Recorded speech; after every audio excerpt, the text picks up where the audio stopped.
The gates are open and the dust is flying at the 60th annual Cherokee PRCA Rodeo. And go.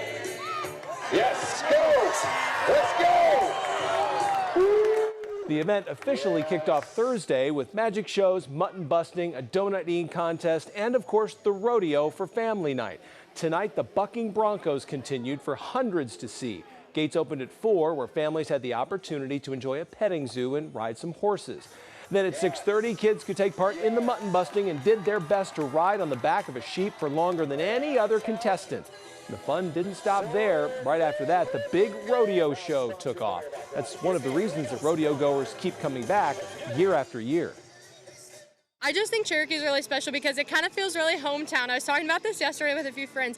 It really feels like a small town rodeo, but it's big. You know, like we come out here and there's more people each night, I feel like. And so that's really special to me because, you know, we go to some rodeos and it's like, okay, there's a few people, but this rodeo just really seems to be really community. And I just love that. It really feels super hometown. Tonight's events ended with the rodeo's first ever drone show. The rodeo continues tomorrow with the annual parade at 2. That's where KTIV will fling those special Bing candy bars. The gates open for the evening events at 4 p.m. The crowning of Miss Rodeo Cherokee starts at 7 with the rodeo performance to follow at 7:30. The rodeo events wrap up with a performance from country singer-songwriter Ned Ledoux that starts at 10.